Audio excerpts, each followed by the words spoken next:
கர்த்தருக்கு மகிமை உண்டாவதாக. இந்த வாரத்திலே நாம் தியானிக்கும்படி தெரிந்து கொள்ளப்பட்ட வேத பகுதி சங்கீதம் 27 அதிகாரம் 8 வசனத்தை வாசிக்க கேட்போம். என் முகத்தை தேடுங்கள் என்று சொன்னீரே, உம்முடைய முகத்தையே தேடுவேன் கர்த்தாவே என்று என் இருதயம் உம்மிடத்தில் சொல்லிற்று. என் முகத்தை தேடுங்கள் என்று சொன்னீரே, உம்முடைய முகத்தையே தேடுவேன் கர்த்தாவே என்று என் இருதயம் உம்மிடத்தில் சொல்லிற்று. இதில் பார்த்தீங்கன்னா, என் முகத்தை தேடுங்கள் என்று சொன்னீரே அப்படின்னு சொல்லும்போது இந்த முகம் என்ற அந்த வசனத்துக்கு நம்ம ஞாபகம் வருது என்னன்னா, உம்முடைய முகத்தில் உள்ள அறிவாகிய ஒளி எங்களுடைய இருதயத்தில் பிரகாசிக்க கடவுது. அப்படின்னா கடவுள் தேவனுடைய முகத்தில் உள்ள அறிவு, அந்த அறிவு நம்முடைய இருதயத்தில் பிரகாசிக்கணும்னா நம்மளுடைய இருதயம் எப்படி இருந்தா அவருடைய முகத்தில் உள்ள அறிவாகிய ஒளி நம்மளுடைய இருதயத்தில் பிரகாசிக்கும் அப்படின்றத நம்ம பார்ப்போம்.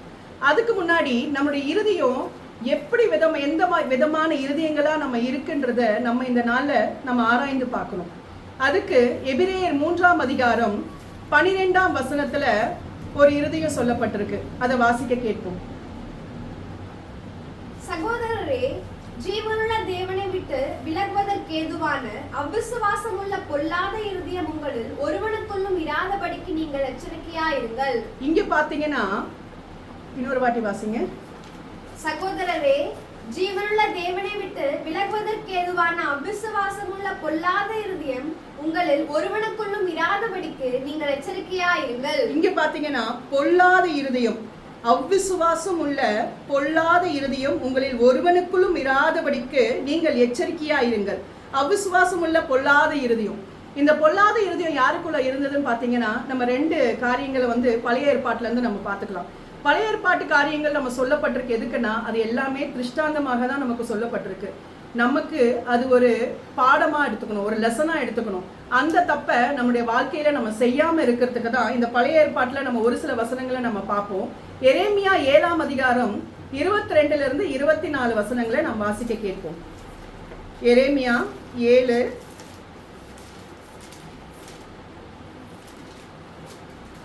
22 வசனத்துல 24 இருந்து வாசிங்க. அவர்களோ அதை கேளாமலும் தங்கள் செவியை சாயாமலும் போய் தங்கள் கொல்லாத இருதயத்தின் யோசனைகளின் படியும் கடினத்தின் படியும் நடந்து முன்னிட்டல்ல பின்னிட்டே போனார்கள். இதுல இந்த எரேமியா 7 அதிகாரத்துல எரேமியா தீர்க்க தரிசன வசனமா சொல்றாரு. அவர்களோ அதை கேளாமலும் தங்கள் செவியை சாயாமலும் போய் தங்கள் பொல்லாத இருதயத்தின் யோசனைகளின் படியும் கடினத்தின் படியும் நடந்து முன்னிட்டல்ல பின்னிட்டே போனார்கள். இது எகிப்து தேசத்திலிருந்து புறப்பட்ட நாள் முதல் இந்நாள் வரைக்கும் தேவன் இஸ்ரவேல் ஜனங்களுக்கு எவ்வளவோ காரியங்களை சொல்லி கொடுத்து நடத்துறாரு. எவ்வளோ விஷயங்கள் சொல்றாரு. அவங்களை எகிப்து அடிமைத்தனத்திலிருந்து அவங்களை நீக்கி கூட்டிட்டு வராரு. பார்வோனை கிடத்திலிருந்தும் அவங்களை அழைச்சு கொண்டு கூட்டிட்டு வராரு. எவ்வளவோ காரியங்களை தேவன் அவங்களுக்கு சொல்றாரு. எவ்வளவோ அற்புதங்களை செய்யறாரு, அடையாளங்களை செய்யறாரு. ஆனாலும் அவங்களோட இருதயம் எப்படி இருக்குன்னா, பொல்லாத இருதயமா தான் இருக்கு. அந்த இருதயத்தின் யோசனைகளின் படியும் நம்மளுடைய இருதயம் பொல்லாத இருதயமா காணப்படுது. இந்த பொல்லாத இருதயத்துல என்ன இருக்குன்னா, கீழ்ப்படியாமை இருக்கு. கீழ்ப்படியாத இருதயம் தான் பொல்லாத இருதயம். தேவன் எவ்வளவோ விஷயங்களை அவங்களுக்கு சொல்றாரு. நீங்க கீழ்ப்படிங்க, நீங்க இப்படி இருந்தீங்கன்னா நான் உங்களை இப்படி நடத்துவேன், பாலும் தேனும் ஓடுகிற தேசத்தை உங்களுக்கு கொடுப்பேன் அப்படின்னு இஸ்ரவேல் ஜனங்கள்கிட்ட தேவன் எவ்வளவோ விஷயங்கள் காரியங்களை சொல்றாரு. ஒரு சின்ன பிள்ளைக்கு சொல்லி கொடுக்குற மாதிரி எல்லா விஷயங்களையும் தேவன் சொல்லி கொடுத்து அவங்கள வனாந்திரத்துல நடத்துறாரு. ஆனாலும் அவங்களோட இருதயம் எப்படி இருந்ததுன்னா, பொல்லாத இருதயமாய் தான் காணப்பட்டது. அது எரேமியா அதே எரேமியாவில் 17 அதிகாரம் 9 வசனத்தை வாசிங்க. 17:9. எல்லாவற்றை பார்க்கிலும் இருதயமே திருக்குள்ளதும் மகா கேடுள்ளதுமாய் இருக்கிறது, அதை அறியத்தக்கவன் யார்? இங்க பாத்தீங்கன்னா, எல்லாவற்றை பார்க்கிலும் இருதயமே திருக்குள்ளது. இருதயம் எப்படி இருக்குன்னு சொல்றாருன்னா, இருதயம் நம்மளுடைய இருதயம் திருக்குள்ளதுன்னா மகா கேடு உள்ளதுமா இருக்கிறது. நம்மளுடைய இருதயம் எப்படி இருக்குன்னா, நம்முடைய எண்ணங்கள், நம்முடைய சிந்தனைகள், இது எல்லாத்தையும் நம்மளுடைய பார்த்து நம்முடைய இருதயம் எப்படி இருக்குதுன்னா திருக்குள்ள இருதயமா இருக்கிறது. இந்த இருதயத்தை, இந்த பொல்லாத இருதயத்தை நாம எப்படி மாற்ற முடியும்னா, தேவனுடைய வசனத்தின் மூலமாக தான் மாற்ற முடியும். அதே 17 5 வசனத்தையும் வாசிங்க. மனுஷன் மேல் நம்பிக்கை வைத்து மாம்சமானதை தன் கொண்டு கர்த்தரை விட்டு விலகுகிற இருதயமுள்ள மனுஷன் சபிக்கப்பட்டவன் என்று கர்த்தர் சொல்லுகிறார். சொல்லுகிறார். மனுஷன் மேல் நம்பிக்கை வைத்து மாம்சமானதை தன் புயபலமாக்கி கொண்டு, இன்றைக்கு அநேக பேர் தங்களுடைய சுயபலத்தினாலும் தங்களுடைய தங்களுடைய வெல்த் தங்களுடைய ப்ராஸ்பரிட்டி இதெல்லாம் நம்பிதான் இருக்காங்களே தவிர, கர்த்தரை விட்டு விலகுகிற இருதயம் உள்ள மனுஷங்க அவங்கலாம் எப்படிப்பட்டவங்கன்னா தங்களுடைய சுயபலம் நான் அப்படின்ற மனுஷங்க தான் கர்த்தரை விட்டு விலகுகிற இருதயம் உள்ளவர்கள். அவங்க எப்படிப்பட்டவங்களா இருப்பாங்கன்னா அவங்க சபிக்கப்பட்டவர்களா இருப்பார் என்று கர்த்தர் சொல்லுகிறார். அது மாத்திரம் இல்ல, அவனுடைய இருதயம் எப்படி இருக்குன்னா திருக்குள்ள இருதயமாக காணப்படுகிறது. இதைதான் இஸ்ரவேல் ஜனங்களுடைய வாழ்க்கையிலுமே நம்ம பார்க்கிறோம். அவங்களுக்கு தேவன் எவ்வளவோ நன்மை செஞ்சிருக்கார், எவ்வளவோ ஆசீர்வாதங்களை கொடுத்திருக்கிறார், இம்மட்டும் அவர்கள் நடத்தியிருக்கார். ஆனாலும் அவங்க எப்படிப்பட்ட இருதயம் உடையவர்களா இருக்கிறாங்க? பொல்லாத இருதயமாக இருக்கிறாங்க. என்ன சொன்னாலும் அவங்களுடைய இருதயம் பொல்லாததை தான் இருக்கும். இது இன்னொரு வசனத்தையும் நம்ம வாசிப்போம். மார்க் 7ஆம் அதிகாரம் 21 23 வரைக்கும். மார்க் 7, நான் எல்லா வசனத்தையும் உங்களுக்கு கோட் பண்ணிட்டு நான் கடைசியா அது என்னன்றதை சொல்றேன். மார்க் 7 21 23. எப்படியெனில் மனுஷருடைய இருதயத்திற்குள் இருந்து பொல்லாத சிந்தனைகளும் விபச்சாரங்களும் வேசித்தனங்களும் கொலை பாதகங்களும் களவுகளும் பொருளாசைகளும் துஷ்டத்தனங்களும் கபடும் காமவிகாரமும் வன்கண்ணும் தூஷணமும் பெருமையும் மதிக்கேடும் புறப்பட்டு வரும். பொல்லாங்கானவைகளாகிய இவைகள் எல்லாம் உள்ளத்திலிருந்து புறப்பட்டு மனுஷனை தீட்டுப்படுத்தும் என்றார். எப்படியெனில் மனுஷனுடைய இருதயத்திற்குள் இருந்துதான் என்ன வருமா? பொல்லாத சிந்தனைகள், பொல்லாத சிந்தனை, பொல்லாத எண்ணங்கள், விபச்சாரம், வேசித்தனங்கள், கொலை பாதகங்கள். இந்த விபச்சாரம், வேசித்தனம், கொலை பாதகங்கள் பொல்லாத இருதயம் இடத்துல இருக்கிறவங்க கிட்ட தான் இந்த மாதிரி காரியங்கள் வரும்.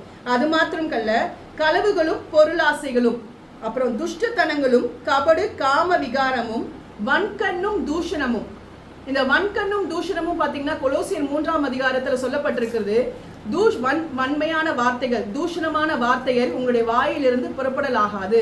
பொய் பேசுறவங்கள தேவன் அருவருக்கிறார் என்று சொல்லப்பட்டிருக்கிறது. கொலோசியர் 3ஆம் அதிகாரம் 1ஆம் வசனத்துல வாசிக்க கேட்டீங்கன்னா அந்த வசனத்தை வாசிங்க. நீங்கள் கிறிஸ்துவுடன் கூட எழுந்ததுண்டானால் கிறிஸ்து தேவனுடைய வலது பாரசத்தில் வீற்றிருக்கும் இடத்தில் உள்ள மேலானவைகளையே தேடுங்கள். கிறிஸ்துவின் வலது பாரசத்தில் வீற்றிருக்கும், கிறிஸ்து வலது பாரசத்தில் வீற்றிருக்கும் மேலானவைகளை நாம தேடணும்னா இப்படிப்பட்ட காரியங்கள் அதுல பாத்தீங்கன்னா வரிசைப்படுத்தி கொடுத்திருப்பார். என்னென்னலாம் நம்ம செய்யக்கூடாது, நம்ம எப்படி இருக்கணும் அப்படிங்கறத நம்ம சொல்லி கொடுத்திருப்பார். அதுல பாத்தீங்கன்னா ஃபர்ஸ்ட் பாத்தீங்கன்னா ஒரு சில காரியங்கள் நம்மளுடைய பர்சனல் எத்திக்ஸ்க்கு நம்ம பண்ணிக்கலாம். நம்ம கோபப்படக்கூடாது, மூர்க்கமா இருக்கக்கூடாது, பொறாமப்படக்கூடாது, பொய் சொல்லக்கூடாது, நம்ம வாயிலிருந்து தூஷணமான வார்த்தை புறப்படக்கூடாது. இதெல்லாம் நம்மளுடைய பர்சனல் எத்திக்ஸ். அதுக்கப்புறமா பாத்தீங்கன்னா ஃபேமிலி எத்திக்ஸ்ல இருக்கும். பாத்தீங்கன்னா மனைவிகள் கணவருக்கு கீழ்ப்படியணும், கணவர் மனைவி மேல அன்பு கூறணும், பிள்ளைகள் பெற்றோருக்கு கீழ்ப்படியணும், பெற்றோர்கள் பிள்ளைகளை கோவமூட்டக்கூடாது. அதே மாதிரி நம்ம இருக்கிற இடங்கள்ல மற்றவங்களுக்கு நம்ம ஊழியம் செய்யாதபடிக்கு தேவன் நம்மளை பார்க்குறாரு அப்படின்ற ஊழியம் செய்யணுன்ற நிறைய காரியங்களை வரிசைப்படுத்தி கொடுத்துருப்பார். இதுல பாத்தீங்கன்னா தூஷணமான வார்த்தைகள். இந்த தூஷணமான வார்த்தைகள் எப்படி நம்ம வரும்னா நம்மளுடைய இருதயம் பொல்லாததா இருந்தாதான் இந்த தூஷணமான வார்த்தைகள் நம்முடைய வாயிலிருந்து வெளிப்படும். அது மாத்திரமல்ல, பொல்லாங்கானவைகளை இவைகள் எல்லாம் உன்னதத்திலிருந்து புறப்பட்டு, பொல்லாங்கானவைகளாகிய இவைகள் எல்லாம் உள்ளத்திலிருந்து புறப்பட்டு மனுஷனை தீட்டுப்படும். உள்ளம்ங்கிறது நம்முடைய இருதயத்தை காட்டுகிறது. இந்த உள்ளத்திலிருந்து புறப்பட்டு தான் நம்முடைய மனுஷனை அது தீட்டுப்படுத்ததா இருக்கு. அது மாத்திரமல்ல, களவுகளும் பொருளாசைகளும். இதுக்கு எடுத்துக்காட்டா பாத்தீங்கன்னா சவுல் எப்பவுமே அவன் பொல்லாத இருதயத்தோடு தான் அவன் காணப்பட்டான். என்னைக்கு அவனுக்குள்ள பொறாம வந்ததோ, என்னைக்கு அவன் தாவீதை தனக்கு ஆப்போனண்டா அவனை எதிரியா நினைச்சானோ, அன்னைக்கே கர்த்தரால் விடப்பட்ட பொல்லாத ஆவி அவனுடைய இருதயத்துக்குள்ள வந்துருச்சு. அதுல இருந்து அவன் தாவீதை கொலை செய்யணும் அப்படின்ற கொலையோட, அந்த கொலை எண்ணத்தோட தான் அவன் பாக்குறான். அது மாத்திரமல்ல, சாமுவேல் வரத்துக்கு முன்னாடி அவன் ஒரு சில காரியங்களை துணிகரமா செய்யறான். நமக்கு சவுளுடைய வாழ்க்கை வரலாறு நம்ம பார்த்தோம்னா இந்த காரியங்கள்லாம் இருக்கு. சாமுவேல் வரத்துக்குள்ள அவர் சொல்றாரு, நான் வெயிட் பண்ணு, நான் வருவேன். ஆனாலும் அவனுக்குள்ள ஒரு துணிகரம் இருந்தது. சாமுவேல் வரத்துக்கு முன்னாடியே அவர் என்ன பண்ணிடுறாரு? பலியிட்டுறார். அது மாத்திரமல்ல, பெலிஸ்தரை அழிச்சு போடுன்னு சொல்றாரு, பெலிஸ்தரை அழிங்கன்னு சொல்றாரு. ஆனாலும் அவன் என்ன செய்யறாரு? அவர் பெலிஸ்தரை முடியடிக்காம இருக்கிற கொள்ளை பொருள்கள்லாம் தனக்குள்ள எடுத்துக்கிட்டு, பெலிஸ்தர்ல அமலேக்கிரியர் அழிச்சு போடுன்னு சொல்றாரு. ஆனாலும் அவன் என்ன பண்றான்? அமலேக்கிரிய முழுவதுமாக அழிக்காமல் அமலேக்கியரோட ராஜாவையும் அங்க இருக்கிற கொள்ளை பொருள் எல்லாம் சவுல் எடுத்து வச்சுக்கிறார். இது பாத்தீங்கன்னா பொருளாசை, களவு. இது எல்லாமே பொல்லாத இருதயம் இருந்தாதான் இது மாதிரி காரியங்கள் நமக்கு வரும். ஏன்னா சவுலுக்குள்ள தாழ்மை கிடையாது, மாயமான தாழ்மை தான் அவனுக்குள்ள இருந்ததே தவிர தன்னுடைய இருதயத்துக்குள்ள உண்மையான தாழ்மை சவுலுக்குள்ள இல்லாததுனாலதான் அவனுக்குள்ள இப்படிப்பட்ட பொல்லாத இருதயம் வந்தது. வார்த்தையில மாத்திரம் சொல்வாங்க தன்னை தாழ்த்துகிறேன், நம்ம வெளியே, அதாவது நம்முடைய மேனரிசத்துல தாழ்த்துற தாழ்மை கிடையாது, நம்முடைய இருதயத்துல நம்மளை தாழ்த்துறது தான் தாழ்மை. எப்படிப்பட்ட சூழ்நிலை வந்தாலும் என்ன காரியமானாலும் நம்ம அந்த இடத்துல நம்மளை தாழ்த்தி போயிட்டோம்னா அதற்கான ஆசீர்வாதத்தை தேவன் கொடுக்க வல்லவரா இருக்கிறார். இதுதான் உண்மை. ஆனா சவுல் தன் இந்த இடத்துல தாழ்த்தி இருந்தாருன்னா சவுலுக்கு இப்படிப்பட்ட ஒரு நிலைமை வந்திருக்காது. அவனுடைய நிலைமை, அவனுடைய முடிவு பார்த்தீங்கன்னா ரொம்ப பரிதாபமாக தான் முடிந்தது. ஏன்னா அவனுக்குள்ள அந்த பொல்லாத இருதயம் இருந்துட்டே இருக்கு. எத்தனையோ முறை தேவன் அவனை எச்சரிக்கிறார், சாமுவேலை கொண்டு எச்சரிக்கிறார், தீர்க்கதரிசிகளை கொண்டு எச்சரிக்கிறார். ஆனா தேவனுடைய வார்த்தையை கேட்கறதுக்கு சவுலுக்குள்ள அப்படிப்பட்ட ஒரு தாழ்மையே இல்லை. அதனாலதான் இந்த நிலைமை. அதே மாதிரிதான் இஸ்ரவேல் ஜனங்களுக்குள்ளேயும் பாத்தீங்கன்னா இந்த பொல்லாத இருதயம், கடவுள் எவ்வளவோ சொல்றாரு, தேவன் சொல்றாரு நீ இப்படி இருக்காத, எவ்வளவோ விஷயங்கள், எவ்வளவோ பிரச்சனைகள் இருந்து அவங்களை காப்பாத்தி கூட்டிட்டு வந்தாலும் அவங்களுக்குள்ள ஒரு தாழ்மை இல்லை. அவங்களுக்குள்ள இருந்ததெல்லாம் பொல்லாத இருதயம் தான். மாயமான தாழ்மை என்னைக்குமே கர்த்தருடைய சமூகத்திலேயோ இல்ல அவருடைய எந்த ஒரு பிரசனத்திலையுமே மாயமான தாழ்மை செல்லாது. கண்டிப்பா ஒரு நாள், அதாவது பல நாள் திருடன் ஒரு நாள் அகப்படுவான்ற பழமொழி ஒண்ணு இருக்கு. அந்த மாதிரி இந்த மாயமான தாழ்மை இருக்கிறவங்க கிட்ட இந்த பொல்லாத இருதயம் கண்டிப்பா உள்ளுக்குள்ள இருந்துகிட்டே இருக்கும். அடுத்த இருதயம் பாத்தீங்கன்னா எபிரேயர் 3ஆம் அதிகாரம் 15ஆம் வசனத்தை பார்ப்போம். எபிரேயர் 3:15. இன்று அவருடைய சத்தத்தை கேட்பீர்களாகில் கோபமூட்டுதலில் நடந்தது போல உங்கள் இருதயங்களை கடினப்படுத்தாதீர்கள் என்று சொல்லி இருக்கிறதே. இன்று அவருடைய சத்தத்தை கேட்பீர்களாகில் கோபமூட்டுதலில் நடந்தது போல உங்கள் இருதயங்களை கடினப்படுத்தாதீர்கள் என்று சொல்லி இருக்கிறது. அடுத்த இருதயம் பாத்தீங்கன்னா இது கடினமான இருதயம். இந்த கடினமான இருதயம் யாருக்குள்ள இருந்ததுன்னு பாத்தீங்கன்னா பார்வோனுக்குள்ள இருந்துச்சு கடினமான இருதயம். மோசையும் ஆரோனும் போறாங்க, இந்த ஜனங்களை இந்த ஜனங்களை அனுப்புங்கன்னு சொல்றாங்க. எவ்வளவோ தேவன் அந்த எகிப்துக்கு மேல எவ்வளவோ வாதைகளை கொண்டு வராரு. வாதம் நிக்கிற வரைக்கும் பார்வனுடைய இருதயம் இலகி போகும். திருப்பியும் அடுத்து முடிஞ்சோட பார்வனுடைய இருதயம் எப்படி ஆயிடும்? கடினமா பற்றும். அது கடினமான இருதயம் பார்வனுக்குள்ள கூட மாத்திரமல்ல, இஸ்ரவேல் ஜனங்களுக்குள்ள அப்படி ஒரு கடினமான இருதயம் இருந்துச்சு. நம்முடைய பிதாக்கள் ஆபிரகாம், ஈசாக்கு, யாக்கோபோட இஸ்ரவேல் ஜனங்கள் இருந்த வரைக்கும் இப்படிப்பட்ட இருதயங்கள் சொல்லப்பட்டதில்லை. ஆனா பார்வோன் கிட்ட இருந்து அந்த 40 வருஷம், பார்வோன் கிட்ட 400 வருஷம் அடிமைகளா இருந்ததுக்கு அப்புறமா பார்வோனோட இருதயம் எப்படி கடினமா இருந்துச்சோ அதே போல இஸ்ரவேல் ஜனங்களோட இருதயமும் கடினமா இருந்துச்சுன்னு தான் நான் நினைக்கிறேன். ஏன்னா இதுல ஒரு வசனம் வாசிங்க, என்னாகமும் 14ஆம் அதிகாரம் 11ஆம் வசனம். என்னாகமும் 14:11. கர்த்தர் மோசேயை நோக்கி, எதுவரைக்கும் இந்த ஜனங்கள் எனக்கு கோபம் உண்டாக்குவார்கள்? தங்களுக்குள்ளே நான் காட்டின சகல அடையாளங்களையும் அவர்கள் கண்டும் எதுவரைக்கும் என்னை விசுவாசியாதிருப்பார்கள் சொல்றாரு. கர்த்தர் சொல்றாரு மோசேயை நோக்கி, எதுவரைக்கும் இந்த ஜனங்கள் எனக்கு கோபம் உண்டாக்குவார்கள்? தங்களுக்குள்ளே நான் காட்டின சகல அடையாளங்களையும், அது மாத்திரம் இல்ல, அவர்கள் கண்டு எதுவரைக்கும் என்னை விசுவாசியாதிருப்பார்கள் அப்படின்னு சொல்லி கர்த்தர் மோசே இடத்துல கோபமா கேட்டிருப்பாரா இல்ல வருத்தத்தோட கேட்டிருப்பாரா அப்படிங்கிறது கடவுளுக்கு தான் தெரியும். எத்தனையோ காரியங்கள் தேவன் நம்மளோட பேசுறாரு, எவ்வளவோ விஷயங்கள் நமக்கு சொல்றாரு. ஆனாலும் நம்ம எப்படிப்பட்டு இருக்கிறோம்? நம்மளோட கழுத்து கடினப்பட்டு தான் இருக்கு, நம்முடைய தலையும் கடினப்பட்டு தான் இருக்கு, நம்முடைய இருதயமும் கடினப்பட்டு தான் இருக்கு. இதுதான் இஸ்ரவேல் ஜனங்களுக்குள்ள காணப்பட்ட மைனஸ். அவங்களை எவ்வளவோ தேவன் நடத்தி கொண்டு வராரு, எவ்வளவோ விஷயங்கள் கொண்டு வராரு. ஆனாலும் அந்த ஜனங்களுடைய இருதயம் எப்படி இருக்குன்னா கடினப்பட்டு தான் இருக்கு. நம்மளுடைய வாழ்க்கையில நம்மளுடைய காரியங்களை பின்னிட்டு நம்ம திரும்பி பார்க்கும்போது தேவன் எவ்வளவோ நன்மையான விஷயங்களை செஞ்சிருக்கிறார். நம்ம இங்க நிக்கிறதுமே தேவனுடைய நன்மை தான். எத்தனையோ ஜனங்கள் இந்த உலகத்துல இந்த கொரோனா காலங்கள்ல இல்ல எந்த மாதிரியான சூழ்நிலை வந்தாலும், ஆனா தேவ ஜனங்களை நம்மளை இங்க நிக்க வச்சிருக்காருன்னா அவருடைய சுத்த கிருபை தான். ஆனாலும் நம்ம என்ன பண்றோம்னா அவருக்கு நம்ம நன்றி இல்லாத இருதயத்தோடு நம்ம கடினப்பட்டு தான் நம்ம இருக்கோம். எவ்வளோ காரியங்கள் தேவன் நமக்கு உணர்த்துவார். அந்த காலத்தில் தீர்க்கதரிசிகள் மூலமாக தேவன் பேசிக்கொண்டு இருக்கிறார். ஆனால் இந்த காலத்துல தேவன் நம்ம எப்படி பேசுவாரு? நமக்கு வசனத்தின் மூலியமா பரிசுத்த ஆவியானவர் நம்முடைய மனதோடு இடைப்படுவார். உன்னோட இருதயம் எப்படி இருக்கு, உன்னோட இருதயம் இன்னும் கடினப்பட்டு இருக்கா அப்படிங்கிறது தான் இங்க நம்ம பார்க்கிறோம். அது மாத்திரமல்ல, யாத்ராகமும் 10:3 வாசிங்களேன். இது பார்வோனை பத்தி சொல்லப்பட்டிருக்கு. யாத்ராகமும் 10ஆம் அதிகாரம் 3ஆம் வசனம்.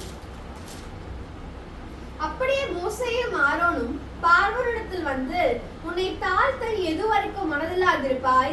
என் சமூகத்தில் எனக்கு ஆராதனை செய்ய என் ஜனங்களை போக விடு. பாத்தீங்கன்னா கர்த்தர் வந்து மோசே மூலமா ஆரோன் மூலமா பார்வோனிடத்தில் சொல்றாரு, நீ உன்னை தாழ்த்த எது வரைக்கும் நீ மனதில்லாது இருப்பாய். தேவனும் அதே மாதிரி தான் நம்ம கிட்ட கேட்கிறாரு, நீ உன்னை தாழ்த்த எது வரைக்கும் நீ மனதில்லாது இருப்பாய். எவ்வளவோ விஷயங்கள் தேவன் சொல்றாரு, எவ்வளவோ காரியங்களை நம்ம பார்க்கிறோம். ஆனாலும் நம்மளுடைய இறுதி எப்படி இருக்கு? கடினப்பட்டு தான் இருக்கு. பார்வனோட இறுதியும் கடினப்பட்டு அந்த ஜனங்கள் அவரோட 400 வருஷம் அடிமைகளா இருந்தது மாத்திரம் அல்ல, அவங்களோட இறுதியமும் தேவன் அவங்கள விடுவிச்சு அவங்கள பாலும் தேனும் ஓடுகிற தேசத்தை, அந்த கானான் தேசத்தை சுதந்திரிக்கும்படியாக தேவன் அவங்களை அழைத்து கொண்டு வர இடத்துலயுமே அவங்களோட இறுதியும் கடினப்பட்டு தான் இருக்கு. நம்ம எல்லாருக்கும் தெரியும் எத்தனை பேர் அந்த கானான் தேசத்தை அடைஞ்சாங்க அப்படின்னு பார்த்தீங்கன்னா 2 பேர் தான். ஏன்னா மற்றவங்களோட இறுதியம் பார்த்தீங்கன்னா பொல்லாத இறுதியமா காணப்பட்டுச்சு, கடினமான இறுதியமா காணப்பட்டது. இந்த இறுதியத்துக்குள்ளா பொறாமை, வன்மம், கோபம், மூர்க்கம், பகை இதெல்லாம் இருந்ததுன்னா நம்ம வாழ்க்கையில ஒரு நாளும் முன்னேறவே முடியாது. இதை எழுதி கூட வச்சுக்கோங்க, நம்மளுடைய வாழ்க்கையில ஒரு நாளும் முன்னேற முடியாது. முன்னேறணும் அப்படிங்கிறது என்னன்னா பெரிய ஐஸ்வர்யமானா வாழ்றது கிடையாது. நம்ம ஆவிக்குரிய ஜீவியமானாலும் சரி, நம்மளுடைய உலகத்துக்குரிய காரியமானாலும் சரி, நம்மளை பார்க்குறவங்க நம்ம பார்க்கும்போது அவங்களுடைய நம்ம ஜீவியத்தை மட்டும் பார்க்கறது இல்லை, நம்மளுடைய சுபாவத்தில் ஒரு மாறுதலை அவங்க பார்க்கணும். இந்த சுபாவத்தில் ஒரு மாறுதல் இருந்தாதான் நம்ம தேவனுக்கு சாட்சியா இருப்போம். அதுதான் நம்ம அந்த பாட்டுல படிச்ச மாதிரி, வாழ்விலும் தாழ்விலும் மனரம்யமாக நம்ம அவருக்கு எப்படி இருக்கணுமா? சாட்சியோட வாழணும். மற்றவங்களுக்கு நம்ம சாட்சியோட இருக்கணும். அதுதான் விஷயம். நம்மளுடைய சாட்சியின் மூலமா நம்ம கிறிஸ்துவை நம்ம என்ன பண்ணக்கூடாது? இழிவுக்கு நம்ம தள்ளிடவே கூடாது. மற்ற புறஜாதியார் நம்ம பார்க்கும்போது இவங்க கிறிஸ்தவங்களான்னு சொல்லும் போது அவங்களோட இருதயத்தை நம்ம காட்டணும். நம்மளுடைய இருதயத்தை தான் அவங்க பார்க்குறாரு. அதனால நம்மளுடைய இருதயத்தை நம்ம சுத்தமுள்ளதா, பொல்லாத இருதயமா இல்லை, கடினமான இருதயத்தோடு இல்லை. நம்மளுடைய இருதயத்தை எப்படி இருக்கணும்னா உணர்வுள்ள இருதயமா, பரிசுத்தமுள்ள இருதயமா, நொறுங்குண்ட இருதயத்தை நம்ம காண்பிக்கணும். அதே மாதிரிதான் 2 ராஜாக்கள் 17ஆம் அதிகாரத்துல வசனங்களை வாசிங்களேன். 7 முதல் 2 ராஜாக்கள் 17ஆம் அதிகாரம். எகிப்தின் ராஜாவாகிய பார்வோனுடைய கையின் கீழ் இருந்து தங்களை எகிப்து தேசத்திலிருந்து வரப்பண்ணின தங்கள் தேவனாகிய கர்த்தருக்கு விரோதமாக இஸ்ரவேல் புத்திரர் பாவம் செய்து அந்நிய தேவர்களுக்கு பயந்து நடந்து. இதுல நிறுத்துங்க. எகிப்தின் ராஜாவாகிய பார்வோனுடைய கையின் கீழ் இருந்த தங்களை எகிப்து தேசத்திலிருந்து வரப்பண்ணின தங்கள் தேவனாகிய கர்த்தருக்கு விரோதமாக இஸ்ரவேல் புத்திரர் பாவம் செய்து அந்நிய தேவர்களுக்கு பயந்து நடந்து கர்த்தர் இஸ்ரவேல் புத்திரருக்கு முன்பாக துரத்தின ஜாதிகளின் வழிபாடுகளிலும் இஸ்ரவேல் ராஜாக்களின் வழிபாடுகளிலும் நடந்து கொண்டிருந்தார்கள். இது என்ன காட்டுதுன்னா, தன்னை மீட்டு கொண்டு வந்த தேவன் மேல அவங்களுக்கு பயம் இல்லை. ஆனா மற்ற புறஜாதி, மற்றவங்க நம்மளை என்ன சொல்லிடுவாங்களோ, மற்றவங்க நம்ம எப்படி பார்ப்பாங்களோ அப்படின்ற பயம் தான் இந்த இஸ்ரவேல் ஜனங்களுக்கு இருந்தது. அது மாத்திரமில்ல, அப்படி பயந்து பயந்து பயந்து என்ன பண்ணிட்டாங்கன்னா தங்களோட வழிபாடுகள், அதாவது அந்நிய தேவர்களுடைய வழிபாடுகளுக்கு தங்களை என்ன பண்ணிட்டாங்க? அடிமையாக்கிட்டாங்க. அதுதான் விஷயம். தேவனுக்கு பயப்படுகிற பயம் ஜனங்களுக்குள்ள இல்ல. ஆனா அவங்க என்ன பண்றாங்க? தங்களை துரத்தின ஜாதிகளின் வழிபாடு, யாரு? கர்த்தர் இஸ்ரவேல் புத்திரருக்கு முன்பாக துரத்தின ஜாதிகளின் வழிபாடுகளுக்கு அவங்க என்ன பண்றாங்க? தங்களை அடிமைகளா விற்று போட்டாங்க. அது மாத்திரமல்ல, உயரமான சகல மேட்டின் மேலும் பச்சையான சகல மரத்தின் கீழும் தங்களுக்கு சிலைகளையும் விக்கிரக தோப்புகளையும் உறுத்தி. இது வேர்ல்ட்லி பிளெஸிங்ஸ், வேர்ல்டியான பிளெஸிங்ஸ். என்ன சொல்றாங்க? சிலைகளையும் விக்கிரக தோப்புகளையும் உண்டாக்கி விக்கிரக ஆராதனை. பொருளாசை என்பது விக்கிரக ஆராதனை, மெட்டீரியலிஸ்டிக் லைஃப். எனக்கு அது வேணும், எனக்கு இது வேணும், இப்படிமா இருக்கணும், ஆடம்பரமா வாழணும் அப்படிங்கிற காரியங்களுக்குள்ள தங்களை இழுத்து கொண்டு போயிட்டாங்க. நம்ம தரித்திரமா வாழ சொல்லலை, நம்ம ஐஸ்வர்யமா இருக்கணும். ஆனால் எதில் ஐஸ்வர்யமா இருக்கணும் அப்படின்னா வார்த்தையில ஐஸ்வர்யமா இருக்கணும். நம்ம அதுக்காக ஏழ்மையா வாழ சொல்ல, நமக்கு என்ன தேவையோ, நமக்கு அத்தியாவசியமா இருக்கிற வாழ்க்கையோட நம்ம வாழ கத்துக்கணும். அதை விட்டுட்டு நம்ம அனாவசியமான லக்ஸூரியஸ் லைஃபுக்கு நம்ம போனோம்னா நம்ம கடவுளை தேடுறதுக்கான சமயம் நமக்கு கிடைக்காது. அதனால நம்ம நினைக்க கூடாது, ஐயோ அவன் அப்படி வாழ்றானே, அவன் பணக்காரனா இருக்கிறானே, அவன் இப்படி வாழ்றானேங்கிறதுனால ஒரு பிரயோஜனமும் இல்லை. அவன் அந்த பணத்தை யாருக்கு சேர்த்து வைக்கிறான், அந்த வீட்டை யாருக்கு சேர்த்து வைக்கிறான், அது வேற யாருக்கோ தான் அது போக போகுது. சரிங்களா? நமக்கு போதும் என்று சொல்லக்கூடிய தேவ பக்தியே மிகுந்த ஆதாயம். நமக்கு இருக்கிறது போதும், நம்மளோட லைஃப் நம்ம சாட்டிஸ்ஃபைடா இருக்கணும். அதுக்காக நம்ம கடன் வாங்கி இருக்கணும்ன்ற அவசியம் கிடையாது. நமக்கு என்ன இருக்கோ அதை வச்சு நம்ம வாழ்றதுக்கு நம்ம பழகிக்கணும். அதை விட்டு நம்ம மற்றவங்களுடைய வாழ்க்கையை நம்ம பின்னிட்டு பார்த்தோம்னா, முன்னிட்டு இல்லை, நம்ம பின்னிட்டு தான் நம்முடைய வாழ்க்கை போகுமே தவிர, நமக்கு காரு, பணம், வீடு இது எல்லாமே இருக்கும். ஆனா சந்தோஷம் இருக்குமா? இருக்கவே இருக்காது. நம்மளுடைய வாழ்க்கை எப்படி இருக்குதோ, தேவன் நம்ம நடத்தி கொண்டு வந்த பாதைகள்ல நம்ம நேரா நடந்து போயிட்டே இருக்கணும். வலதுபுறம் இடதுபுறம் நம்ம பார்க்கவே கூடாது. எப்படி குதிரைக்கு வந்து கடிவாளம் கட்டியிருக்கோ அதே மாதிரி தான் நம்முடைய வாழ்க்கையுமே நம்ம தேவன் நடத்தி கொண்டு பாதையில நம்ம நடந்து போயிட்டே இருக்கோம். அந்த கடிவாளத்தை எடுத்தீங்கன்னா குதிரை பார்த்தீங்கன்னா என்ன சொல்ற தலை தெறிக்க ஓடும், எந்த திசையில ஓடுனே தெரியாது. கடிவாளம் நமக்கு போடுறது எப்பவுமே நல்லதுதான். அது மாத்திரமல்ல, கர்த்தர் தங்களை விட்டு குடிவிலக்கின ஜாதிகளை போல சகல மேடைகளும் தூபம் காட்டி கர்த்தருக்கு கோபம் உண்டாக துர்க்கிரியை செய்து இப்படி செய்யத்தகாது என்று கர்த்தர் தங்களுக்கு சொல்லி இருந்தும் நரகலான விக்கிரகங்களை சேவித்து வந்தார்கள். தேவன் நமக்கு எத்தனையோ காரியங்கள்ல நமக்கு சொல்வார், நீ இப்படி செய்யக்கூடாது, நீ இப்படிதான் இருக்கணும், உன் காரியங்களை நீ செவ்வைப்படுத்து, உன் காரியங்களை நீ நேர்படுத்து அப்படின்னு நமக்கு தேவன் சொன்னாலும் நம்ம மறுபடியும் என்ன பண்றோம், கர்த்தருக்கு கோபம் ஊட்டுற மாதிரி தான் நம்ம எல்லா விஷயங்களையும் நம்ம வாழ்க்கையில செய்யறோம். இது உங்களுக்கு மாத்திரமல்ல, கேட்கிற உங்களுக்கு மாத்திரமல்ல, இது எங்களுக்கும் என்னையும் சேர்த்துதான். சரிங்களா? எல்லாரும் பெர்ஃபெக்ட் கிடையாது. நம்ம எல்லாருமே வாழ்க்கையில சிறு சிறு தவறுகள் செய்வது உண்டு. ஆனா அந்த தவறை நம்ம திருப்பியும் மறுபடியும் நம்ம செய்யறதுனால நம்ம யாருக்கு கோபம் ஊட்டுறோம்? கர்த்தருக்கு தான் நம்ம கோபம் ஊட்டுறோம். அதை நம்ம என்னைக்கு நம்ம உணர்ந்து அதை நம்ம திருத்துறோமோ அன்னைக்கு தேவன் நம்ம மேல மகிழ்ச்சியா இருப்பார் அப்படின்றது இது காட்டுகிறது. அது மாத்திரமல்ல, 14ஆம் வசனத்தை வாசிங்களேன். அதே 17, 14. அவர்கள் செவி கொடாமல் தங்கள் தேவனாகிய கர்த்தர் மேல் விசுவாசியாமற் போன கடின கழுத்துள்ள தங்கள் பிதாக்களை போல் தங்கள் கழுத்தை கடினப்படுத்தி, இதுதான் கடினமுள்ள இருதயம். அவர்கள் செவி கொடாமல் தங்கள் தேவனாகிய கர்த்தர் மேல் விசுவாசியாமற் போன கடின கழுத்துள்ள தங்கள் பிதாக்களை போல தங்கள் கழுத்தையும் கடினப்படுத்தினார்கள். அவங்க பிதாக்கள் எப்படி தங்களுடைய கழுத்தை கடினப்படுத்தினாங்களோ அதே மாதிரிதான் இவங்களும் என்ன பண்றாங்க, தங்களுடைய கழுத்தை கடினப்படுத்துறாங்க.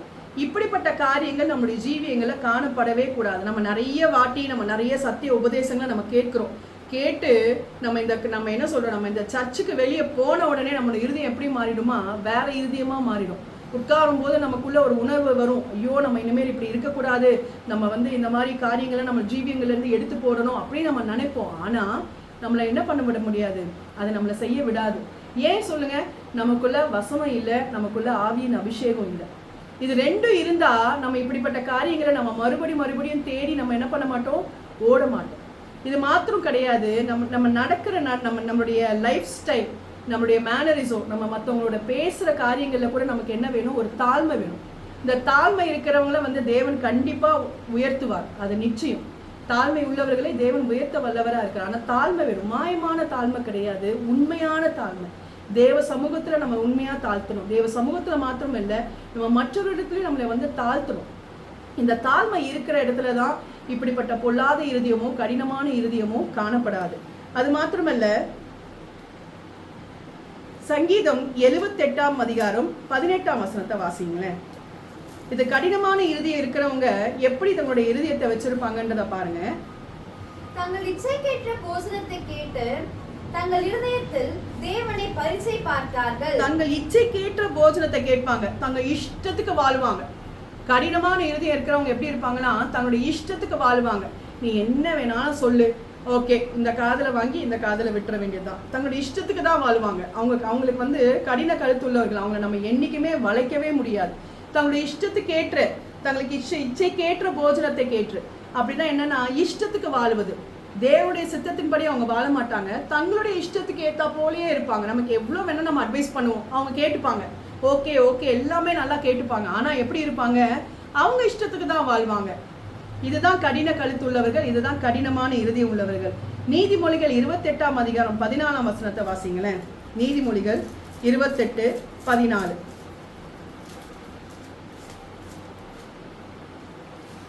எப்பொழுதும் பயந்திருக்கிறவன் பாக்கியவான், தன் இருதயத்தை கடினப்படுத்துகிறவனோ தீங்கில் விழுவான். எப்பொழுதும் பயந்திருக்கிறவன் பாக்கியவான். கர்த்தருடைய வார்த்தைக்கு நம்ம எப்பவுமே எப்படி இருக்கணும், பயந்து இருக்கணும். தன் இருதயத்தை கடினப்படுத்துகிறவன் தீங்கில் விழுவான். அது மாத்திரமல்ல, 29:1ஆம் வசனத்தை வாசிங்களேன். அடுத்த அதிகாரம். அடிக்கடி கடிந்து கொள்ளப்பட்டும் தன் பிடரியை கடினப்படுத்துகிறவன் சகாயமின்றி சடுதியில் நாசமடைவான். அடிக்கடி கடிந்து கொள்ளப்பட்டும் தன் பிடரியை கடினப்படுத்துகிறவன் எப்படி நாசமடைவானா, சகாயமின்றி சடுதியில் நாசமடைவான். சகாயம் என்பது என்ன, ஹெல்ப்.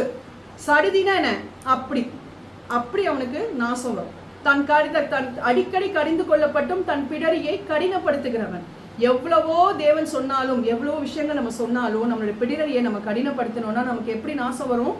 சடுதியில், சகாயமின்றி, நமக்கு ஹெல்ப்பே இருக்காது. யாரும் நம்மளை தூக்கி விடுறதுக்கு கூட ஆள் இருக்க மாட்டாங்க. இதுதான், இப்படிதான் நமக்கு நாசம் வரும். அது மாத்திரமல்ல, நீதிமொழிகள் 28:14 சொல்லப்பட்டது போல, எப்பொழுதும் பயந்திருக்கிறவன் பாக்கியவான், தன் இருதயத்தை கடினப்படுத்துகிறவனோ தீங்கில் விழுவான். இந்த 2 வசனமே ஒரே வசனம் தான். எப்பொழுதும் நம்ம பயந்திருக்க வேணும். நம்ம கடவுள் பார்க்கறாருன்ற பயம் நமக்கு எப்பவுமே வேணும். நம்ம அறைக்குள்ள நம்ம பூட்டி இருந்தாலும், இல்லை நம்ம எங்க இருந்தாலுமே தேவன் நம்மளை பார்க்கறாருன்ற பயம் இருந்தா, அது ஒரு வாலிபனா இருந்தாலும் சரி, அது ஒரு குழந்தையா இருந்தாலும் சரி, இல்லை முதிர் வயதானவங்களாலும் சரி, இல்லை யாரா இருந்தாலுமே சரி, கடவுள் நம்மளை பார்க்கறாருன்ற பயம் இருந்தானா நம்ம எந்த ஒரு காரியத்திலுமே நம்ம கடினமான இருதயம் உள்ளவர்களா நம்ம இருக்க மாட்டோம். அடுத்து எரேமியா 7ஆம் அதிகாரம் 24 வாசிங்களேன். எரேமியா 7ஆம் அதிகாரம் 24. அவர்களோ அதை கேளாமலும் தங்கள் செவியை சாயாமலும் போய் தங்கள் பொல்லாத இருதயத்தின் யோசனைகளின்படியும் கடினத்தின்படியும் நடந்து முன்னிட்டல்ல பின்னிட்டே போனார்கள். உங்கள் பிதாக்கள் எகிப்து தேசத்திலிருந்து புறப்பட நாள் முதல் இந்நாள் மட்டும் நான் தீர்க்கதரிசிகளாகிய என் ஊழியக்காரர் எல்லாரையும் தினம் தினம் உங்கள் அண்டைக்கு ஏற்கனவே அனுப்பி கொண்டிருந்தேன். ஆனாலும் அவர்கள் என் சொல்லை கேளாமலும் தங்கள் செவியை சாயாமலும் போய் தங்கள் கழுத்தை கடினப்படுத்தி தங்கள் பிதாக்களைப் போல அதிக பொல்லாப்பை செய்தார்கள். நீ இந்த வார்த்தைகள் எல்லாம் அவர்களுக்கு சொன்னாலும் அவங்க என்ன பண்ணுவாங்களாம்? அவர்கள் உனக்கு செவி கொடுக்க மாட்டார்கள். நீ அவர்களை நோக்கி கூப்பிட்டாலும் அவர்கள் உனக்கு மறு உத்தரவு கொடுக்க மாட்டார்கள். ஆகையால் தங்கள் தேவனாகிய கர்த்தருடைய சத்தத்தை கேளாமலும் புத்தியை ஏற்றுக்கொள்ளாமலும் இருக்கிற ஜாதி இதுதான் என்றும், சத்தியம் அழிந்து அது அவர்கள் வாயிலிருந்து அற்று போனதென்றும் அவர்களுக்கு சொல்லு. தேவன் எப்படி சொல்றாரு பாருங்க. நீ என்னதான் சொல்லு, அவன் கேட்க மாட்டான். நீ என்னதான் கூப்பிட்டாலும் அவன் உனக்கு செவி கொடுக்க மாட்டான். ஆகையால் தங்கள் தேவனாகிய கர்த்தருடைய சத்தத்தை கேளாமலும், கர்த்தர் என்ன கூப்பிட்டு சொன்னாலும் அவருடைய சத்தத்தை கேளாமலும் புத்தியை ஏற்றுக்கொள்ளாமலும் இருக்கிற ஜாதி எது சொல்றாரு? இதுதான் அப்படின்னு சொல்றாரு. யாரெல்லாம் தேவனுடைய சத்தத்தை கேட்காம இருக்கிறோமோ, யாரெல்லாம் அவருடைய சொல்லுக்கு கீழ்ப்படியாம இருக்கிறோமோ, இதுதான் அவர் சொல்ற ஜாதி. அது மாத்திரமல்ல, அவங்க கிட்ட இருந்து சத்தியம் என்ன ஆச்சு? அழிஞ்சு போயிடுச்சு. அவங்க வாயிலிருந்து அற்று போனது. அவன் வாயிலிருந்து சத்தியமும் அற்று போனது. அவனோட இருதயமும் எப்படி ஆச்சு?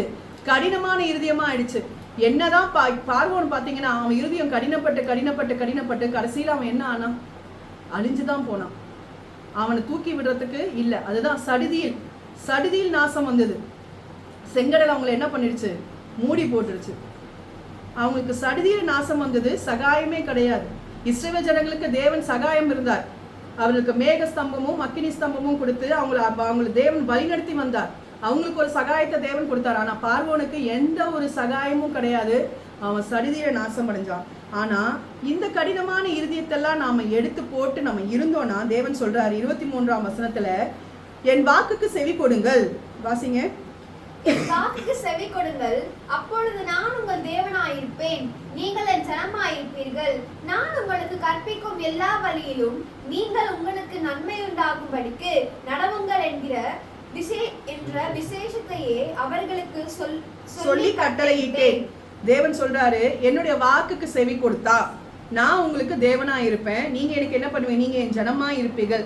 நான் உங்களுக்கு கற்பிக்கும் எல்லா வழியிலும் நீங்கள் உங்களுக்கு நன்மை உண்டாக்கும்படி நடவுங்கள்.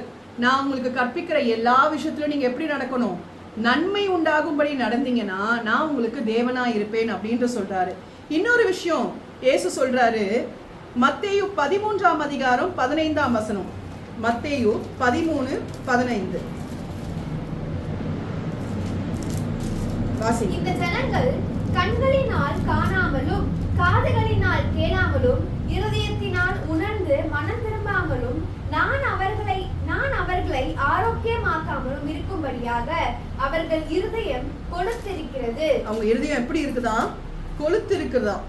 இந்த ஜனங்கள் கண்களினால் காணாமலும் இருக்கிறாங்க, காதுல கேட்டும் என்ன பண்றாங்க? அவங்களுக்கு கேட்கல. அது மாத்திரமில்ல, இருதயத்துல உணர்ந்து மனம் திரும்பாமலும் இருக்கிறாங்க. இருதயத்துல, அதை தான் நான் சொல்றேனே, உணர்வு வரும். ஆனா அந்த உணர்வு என்ன ஆகும்னா கொஞ்ச நிமிஷத்துல அந்த உணர்வு போயிட்டு மனம் திரும்பாமலும் நான் அவர்களை ஆரோக்கியமாக்காமலும் இருக்கும்படிக்கு அவர் என்ன சொல்றாருன்னா, நான் உங்களை திருத்தணும்னு நினைக்கிறேன், ஆனா அவன் கண்கனால கண்டும் அவன் காணாம இருக்கான், அவன் காதுனால கேட்டும் அவன் கேளாதவனை போல இருக்கிறான், அவன் இருதயத்துல உணர்றான், ஆனா அவனுக்கு அல்ல என்னென்ன இல்லை, மனம் திரும்புதல் இல்லை. ஸோ அதனால அவர் கடவுள் என்ன சொல்றாருன்னா, நான் அவனை குணமாக்காதபடிக்கு அவனுடைய இருதயம் எப்படி இருக்குன்னா கொழுத்து இருக்குது. அவனுடைய இருதயம் எப்படி இருக்குன்னு சொல்றாரு, கொழுத்து இருக்கிறது. கொழுத்து இருப்பதுன்னா என்னன்னா, அவனுக்கு எந்த ஒரு பயமும் இல்லை, அவனுக்கு ஒரு பயபக்தியும் இல்லை. அதனாலதான் அவனால கண்ணால காணவும் முடியல, அவன் காதுனா கேட்டாலும் அவனுக்கு அது செவி கொடுக்கல. அது மாத்திரமல்ல, மார்க் 4:12 சொல்றாரு, அவர்கள் குணப்படாதபடிக்கு பாவங்கள் அவர்களுக்கு மன்னிக்கப்படாதபடிக்கும் அவர்கள் கண்டும் காணாதவர்களாகவும் கேட்டும் உணராதவர்களாகவும் இருக்கும்படி இப்படி சொல்லப்படுகிறது. அவங்க எப்படி இருக்காங்க, குணப்படாதபடிக்கு, அவர்களுடைய பாவங்கள் மன்னிக்கப்படாதபடிக்கு. இந்த 2 வசனத்தையும் கனெக்ட் பண்ணி பார்த்தீங்கன்னா, கண்டும் காணாதவர்களாய் கேட்டும் கேளாதவர்களாய் மனதுல உணர்ந்தும் மனம் திரும்பாதவர்களை எப்படி இருக்குன்னா, அவங்களுடைய பாவம் மன்னிக்கப்படுறதுக்கு அவங்க ஒரு சான்ஸ் கொடுக்கல. அதனாலதான் அவங்களுடைய இறுதி எப்படி இருக்கு, கொழுத்து இருக்குது அப்படின்னு சொல்றாரு. இன்னொன்னு 1 கொரிந்தியர் 10:9 வாசிங்களேன்.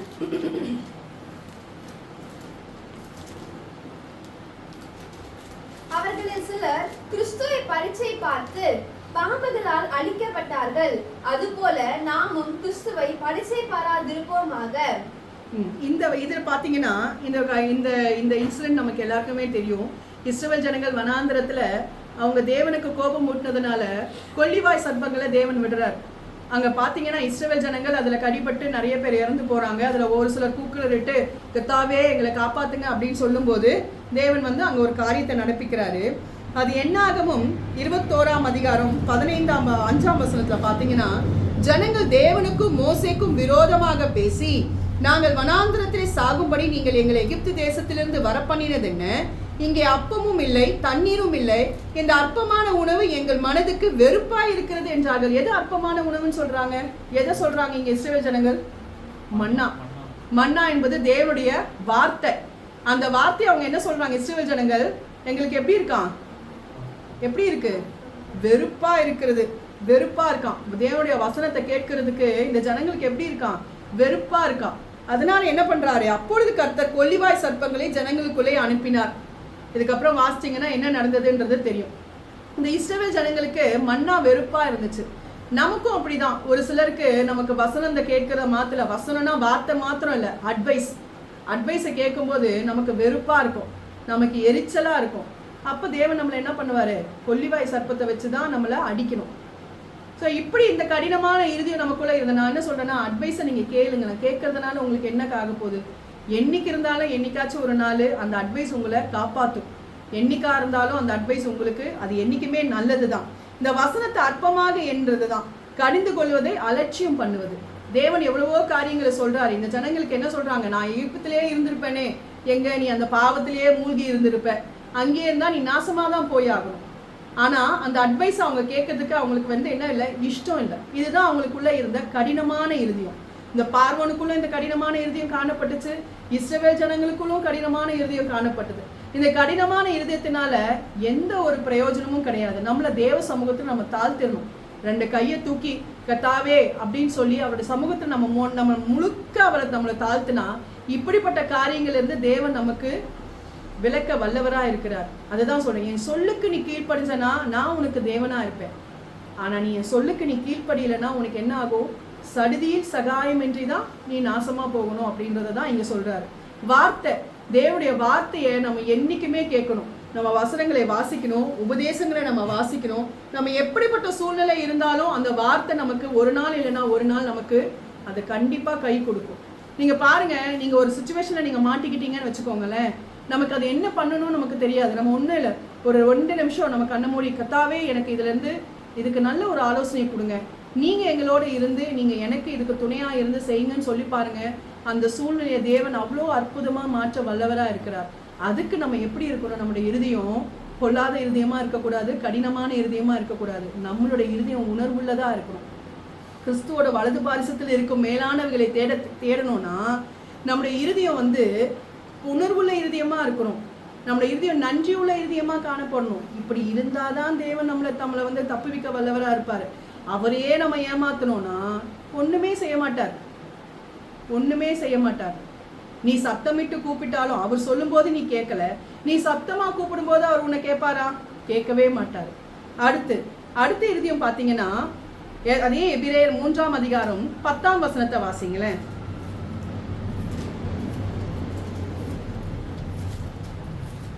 எபிரேயர் 3:10ஆம் வசனம். ஆதலால் நான் அந்த சந்ததியை ஆலோசித்து அவர்கள் எப்பொழுதும் வலுவி போகிற இருதயமுள்ள ஜனம் என்றும் என்னுடைய வழிகளை அறியாதவர்கள் என்றும் சொல்லி. ஆதலால் நான் அந்த சந்ததியை ஆலோசித்து அவர்கள் எப்பொழுதும் எப்படி போகக்கூடிய இருதயம் உள்ளவர்களா? வலுகி போகக்கூடிய இருதயம் உள்ளவர்கள். இவங்க எப்படின்னா வருவாங்க போவாங்க, வருவாங்க போவாங்க, அப்பப்ப வலிக்கிட்டே போவாங்க. அவங்களோட இருதயம் அப்படிதான் இருக்கும், வலுகி போகக்கூடிய இருதயம் உடையவர்கள். இது சங்கீதம் 95ஆம் அதிகாரம் 10ஆம் வசனத்தை வாசிங்களேன். சங்கீதம் 95:10ஆம் வசனம். 40 வருஷமாய் நான் அந்த சந்ததியை ஆலோசித்து அவர்கள் வலுவை போகிற இருதயமுள்ள ஜனம் என்றும் என்னுடைய வழிகளை அறியாதவர்கள் என்றும் சொல்லி என்னுடைய இளைப்பாறுதலில் அவர்கள் பிரவேசிப்பதில்லை என்று என்னுடைய கோபத்திலே ஆணையிட்டேன். 40 வருஷமா அந்த சந்ததி என்ன பண்றாரு? நடத்தி கூட்டிட்டு வர்றாரு. அவன் கேட்கறதெல்லாம் கொடுப்பாரு. ஆனா அவன் என்ன பண்ணுவான்? திருப்பியும் கேட்கும் போது அவனுக்கு கிடைக்கும் போது அவ்வளோ சந்தோஷமா இருக்கும். அதுக்கப்புறமா என்ன பண்ணுவான்? முறுமுறுக்க ஆரம்பிச்சிருவான். இதுதான் வலிக்கு போகக்கூடிய இருதயம். நல்லா வருவான், நல்ல லைனுக்கு அவன் ரூட்டுக்கு வந்துட்டே இருப்பான். திருப்பி என்ன பண்ணுவான்? ஒரு பிரேக் அடிச்சு திருப்பி அவன் லைஃபோட பின்னாடி அவன் ஸ்டேஜுக்கு அவன் போயிடுவான். இதுதான் வலிக்கு போகக்கூடிய இருதயம். எரேமியா 4ஆம் அதிகாரம் 22 சொல்றாரு. எரேமியா 4:22 வாசிங்க. என் ஜனங்களோ மதியற்றவர்கள், என்னை அவர்கள் அறியாதிருக்கிறார்கள். அவர்கள் பைத்தியமுள்ள பிள்ளைகள், அவர்களுக்கு உணர்வே இல்லை. பொல்லாப்பு செய்ய அவர்கள் அறிவாளிகள், நன்மை செய்யவோ அவர்கள் அறிவில்லாதவர்கள். இதுல என்ன சொல்றாரு? 22ல என் ஜனங்களோ மதியற்றவங்க, நீ முட்டாளு அப்படின்னு சொல்றாரு. உனக்கு என்ன இல்ல? மதி இல்ல, அறிவு இல்ல. என்னை அவர்கள் அறியாதிருக்கிறார்கள், அவர்கள் பைத்தியமுள்ள பிள்ளைகள். நீ வலிகி போக இருதயம் இருந்தனா நீ எப்படிப்பட்ட பிள்ளை? நீ பைத்தியமுள்ள பிள்ளை. அவர்களுக்கு என்ன இல்லையா? உணர்வே இல்லைன்னு சொல்றாரு. அது மாத்திரம் இல்ல, பொல்லாப்பு செய்ய அவர்கள் அறிவாளி. எப்படி திருக்கா வந்து நம்ம ஒர்க் பண்ணலாம் அப்படின்றதுக்கு நம்ம ரொம்ப அறிவாளியா இருப்போம்.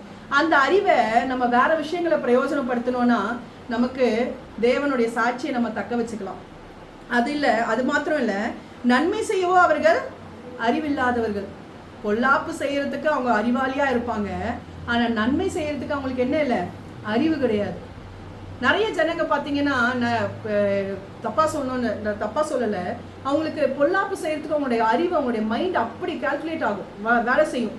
எவனை போட்டு எவனை பேசலாம், எவனை செஞ்சு அவனை வந்து நம்ம வந்து மடக்கலாம், எப்படி அவனுடைய சாட்சியை கெடுக்கலாம் அப்படின்றதுல தான் அவனுடைய அறிவு என்ன பண்ணுமா? வேலை செய்யுமா. ஆனா நன்மை செய்யறதுக்கு அவனுடைய அறிவு எப்படி இருக்கான்? அவன் முட்டாளா இருக்கான். அவனுக்கு நன்மை செய்யணும்னா அவனுக்கு அது எப்படி இருக்கான்? அவனுக்கு அறிவு இல்லாம இருக்கான். என்ன நமக்கு யார் என்ன தீங்கு செஞ்சாலும் அவனுக்கு நம்ம நன்மை செஞ்சா தேவன் நமக்கு நன்மை செய்ய வல்லவரா இருக்கிறார். அதுதான் நன்மைக்கு நன்மை செய்வது, நன்மைக்கு தீமை செய்வது, தீமைக்கு நன்மை செய்வதுங்கிற உபதேசத்தை நம்ம நிறைய முறை கேட்டிருக்கோம் இல்லையா? மனுஷனுடைய குணம், மிருக குணம், பிசாசோட குணம் அப்படின்றத நம்ம கேள்விப்பட்டிருக்கோம். அதுதான் நம்மளுடைய இருதயம் பொல்லாங்கு செய்யறதுக்கு நமக்கு வந்து நம்மளுடைய இருதயம் எப்படி இருக்கா? நம்மளுடைய அறிவு எப்படி இருக்கான்? அறிவுலதான் இருக்கான். ஆனா நன்மை செய்யறதுக்கு நம்ம எப்படி இருக்கோம்னா முட்டாளா இருக்கிறோம்னு சொல்றாரு. நம்ம பைத்தியமான பிள்ளைகள் தேவன் சொல்றாரு நம்மள. நம்ம அப்படிப்பட்ட இடத்துல நம்ம இருக்கக்கூடாது. நம்ம வலிகி போக இருதயம் உள்ளவர்களா இருக்கக்கூடாது. நம்மளுடைய இருதயம் பொல்லாததாய் காணப்படக்கூடாது. நம்மளுடைய இருதயம் கடினப்பட்டதாய் காணப்படக்கூடாது. இன்னொன்று வசனம் வாசிங்க. யோவான் 3ஆம் அதிகாரம் 19-20 வசனத்தை வாசிங்களேன். யோவான் 3:19-20. ஒளியானது உலகத்திலே வந்திருந்தும் மனுஷருடைய கிரியைகள் பொல்லாதவைகளா இருக்கிறபடியினால் அவர்கள் ஒளியை பார்க்கிலும் இருளை விரும்புகிறதே அந்த ஆக்கினை தீர்ப்புக்கு காரணமாயிருக்கிறது. பொல்லாங்கு செய்கிற எவனும் ஒளியை பகைக்கிறான், தன் கிரியைகள் கண்டிக்கப்படாதபடிக்கு ஒளியினிடத்தில் வராதிருக்கிறான். இதுல பாத்தீங்கன்னா ஒளியானது உலகத்தில் வந்திருந்தோம், தேவன் இந்த உலகத்துல வந்திருந்தோம், அவருடைய வார்த்தை இந்த உலகத்துல இருந்தோம், அவனுடைய கிரியைகள் எப்படி இருக்கான்? பொல்லாதவைகளா இருக்கிறபடியினால் அவர்கள் ஒளியை பார்க்கணும். எதை ரொம்ப விரும்புறாங்களாம்? இருள். நிறைய இருள் நம்ம கேள்விப்பட்டிருக்கோம். உலகம் என்பது இருள், பாவம் என்பது இருள், பிசாசு என்பது இருள், மரணம் என்பது இருள், வியாதி என்பது இருள், எவ்வளவோ இருள் நம்ம கேள்விப்பட்டிருக்கோம். அவனுக்கு எது மேல பிரியமா இருக்கான்? இருள் மேலதான் அவனுக்கு பிரியமா இருக்கு. வெளிச்சத்துக்கு எடுத்த வரத்துக்கு அவனுக்கு என்னவா இருக்கு? விருப்பம் இல்லை. இந்த சூழ்நிலையில இப்ப இருக்கிற நம்ம சொசைட்டில இப்ப இருக்க காலத்துல நிறைய பேருக்கு சபை கூடி வர்றதுக்கு அவங்களுக்கு கஷ்டமா இருக்கு. இந்த ஒளி நிலத்திற்கு வர்றதுக்கு கஷ்டமா இருக்கு. தேவனுடைய வார்த்தையை கேட்க அவங்களுக்கு கஷ்டமா இருக்கு. அவங்களுக்கு வசனங்க ரொம்ப ராவா இருக்கு, ரொம்ப ஆழமா இருக்கு அப்படிங்கிறது அவங்களுக்கு அது என்னன்னா, அது ஒளியின் இடத்துக்கு தான் நீங்க வரீங்க.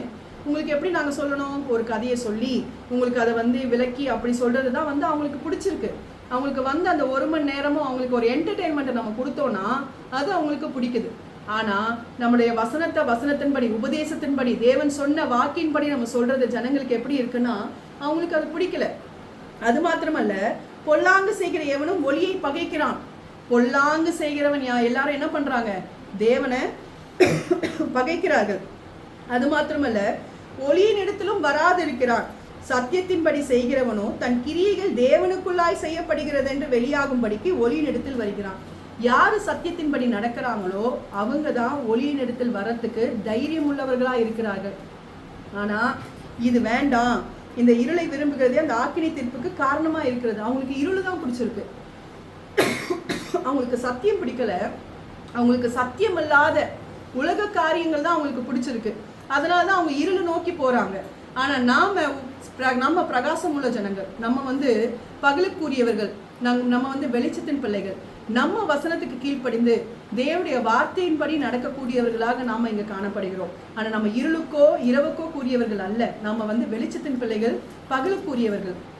இந்த வலிகி போகக்கூடிய இறுதியும், இந்த பொல்லாத இறுதியும், இந்த கடினமான இறுதியும், தேவன் கூட பாத்தீங்கன்னா ஆதியில வானத்தையும் பூமியும் சிருஷ்டித்து எல்லாம் ஆதாம் ஏவாள் இதெல்லாம் பண்ணிடுறாரு. நோவா காலம் வரைக்கும் நம்ம போனதுக்கு அப்புறமா நோவா காலத்துல அவர் என்ன பண்றாரு?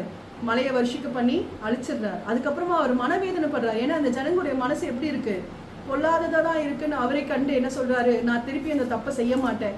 ஏன்னா இவன் திருந்துறதுக்கு தேவன் வாய்ப்பு கொடுக்குறாரு. ஆனா அவனுடைய இறுதி என்ன இருக்கு? திருத்த முடியல. அவருனாலேயே திருத்த முடியல. அவர் ஏன் திருத்த முடியலன்னா, எல்லாருக்குமே ஒரு வில் கொடுத்திருக்காரு, சுயாதீன சித்தம். அந்த சித்தத்தை மீறி தேவன் நம்மளுடைய வாழ்க்கையில கிரியை செய்ய மாட்டார். அந்த சித்தத்தின் படிதான் அவர் நடப்பார். உனக்கு விருப்பம் இருந்தால் நீ இன்றைக்கு தேவனிடத்துல உன்னுடைய இருதயத்தை நீ ஒப்பு கொடுத்து, நீ உன்னுடைய இருதயத்தின்படி அவரோட பேசி அவர்கிட்ட நீ உன்னை ஒப்பு கொடுத்தாதான் அவர் உன் வாழ்க்கையில கிரியை செய்வார். அவருக்குன்னு ஒரு சில டிசிப்ளின் வச்சிருக்காரு. நீ சொல்லாம உன்னுடைய இருதயத்துக்குள்ள அவர் வரமாட்டார். நீ இடம் கொடுக்காம அவர் உன் மனதோட பேச மாட்டார். நீ இடம் கொடுக்கணும். நீ இடம் கொடுத்தாதான் தேவன் உன் வாழ்க்கையில கிரியை செய்ய முடியும். நீ கூப்பிடாம அவர் உனக்கு உதவி செய்வாரா? இல்ல. நீ முதல்ல மனதிறங்கி அவருடைய சமூகத்துல உன்னை தாழ்த்தினாதான் இப்படிப்பட்ட காரியங்கள்லாம் தேவன் செய்ய வல்லவரா இருக்கிறார். இந்ததான் எபிரேயர் 3ஆம் அதிகாரம் 12ஆம் வசனத்துல நம்ம வாசிச்சதை போல அவங்க 3:12 வாசிங்க. எபிரேயர் 3:12 வாசிக்கிறேன்னு நினைக்கிறேன்.